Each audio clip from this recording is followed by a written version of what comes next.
La réalité, on est en plein Matiti dans Kingele. La réalité, donc. Regardez la maison derrière vous. Top, top, top. De ce quartier-là. Bonjour. Bonjour, bonjour. Si. Bonjour. Bonjour. C'est maman Jeannette.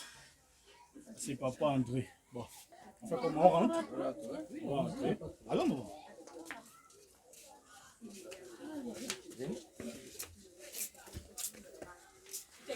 Bonjour, bonjour les enfants. Bonjour. Où vous allez? Allez dans la maison de maman Jeannette et papa André. Dodo. Ça va? Matiti 241, c'est une plateforme qui œuvre dans le social exclusivement. Matiti 241 mène des actions de telle sorte à accompagner les jeunes détenteurs des activités génératrices de revenus et nous leur venons en aide, nous leur apportons cette petite aide-là qui leur permettra peut-être d'accroître leurs différents revenus. L'objectif de Matiti 241 est d'amener la jeunesse à prendre son destin en main à travers l'autonomisation. Il faut être autonome aujourd'hui et ne plus compter sur la fonction publique. C'est ce qui nous a amené à créer Matiti 241.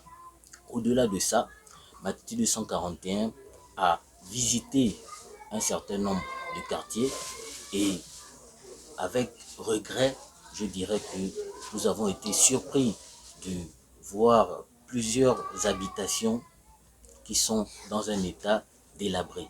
Et aujourd'hui, nous venons interpeller certaines autorités de telle sorte à aider ces personnes-là qui ont besoin de cette aide. Raison pour laquelle nous sommes ici aujourd'hui au quartier Kingele. Nous avons rencontré maman Jeannette et son mari.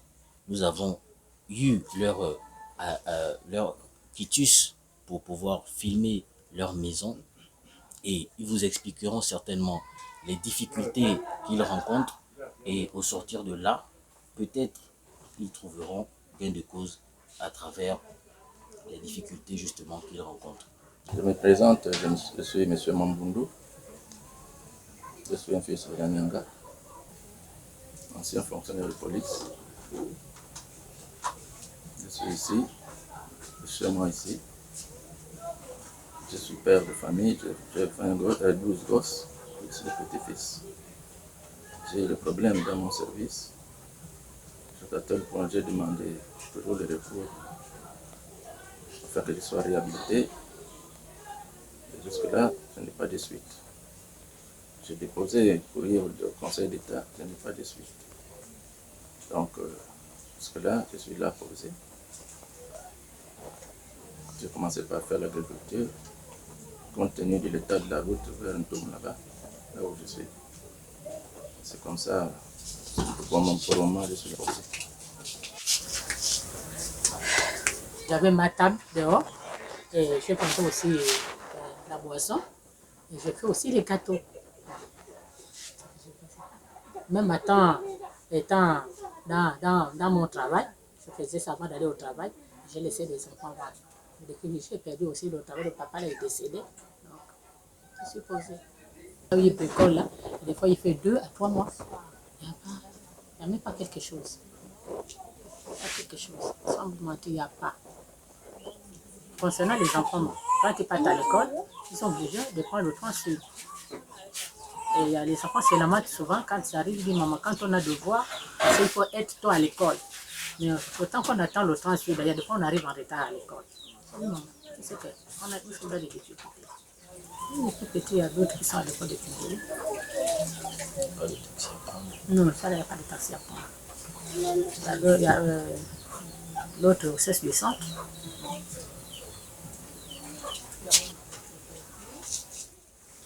Donc, vraiment, le premier souci là, que j'ai là, c'est la maison. Mon mari on a acheté la place là, ça fait des années qu'on a acheté.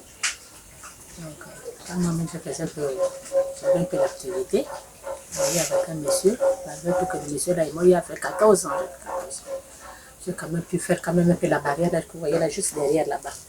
Je ne pouvais plus terminer comme il était déjà mort. Donc c'est un peu ça. Moi, mon souci, papa, c'est la maison. La maison, quand il pleut, en tout cas, il y a un souci. Le souci, c'est pas mal la maison. Voilà une famille comme ça. Ici, c'est la chambre des filles. Ce sont des petites sœurs. Ce sont des petites sœurs qui apprennent. Comme il disait aussi que d'autres ne sont pas là, vu que c'est petit, donc ils ne peuvent plus être tous ensemble. Maintenant, vous constatez l'état de la chambre, les réalités de ce qu'elles vivent au quotidien. La saison sèche ne met pas de temps. Donc en août, les pluies vont arrêter. Mais sincèrement, je ne suis pas trop loin d'ici, mais quand il pleut ici, c'est la catastrophe. Tout le monde est debout. Mais vous-même, vous avez constaté, il y a des petits-enfants, il y a des bébés. S'il faut à chaque fois déranger l'enfant, et faire sortir l'enfant, aller mettre l'enfant à un endroit pour que l'enfant ne se mouille pas, mais on est où? Donc, elle veut d'abord que sa maison soit réfectionnée. On construit sa maison. Maintenant, le reste, on verra avec le temps. On a demandé que celui qui a une pointe, un marteau, une brique, une planche ou encore un chevron apporte. Ce sera bénéfique pour reconstruire la maison de ces personnes-là. On ne sait jamais, peut-être demain, après-demain, les gens vont réagir à travers le reportage qu'elle va faire et peut-être dans 2 semaines, dans un mois, les travaux vont démarrer ici, si Dieu le veut.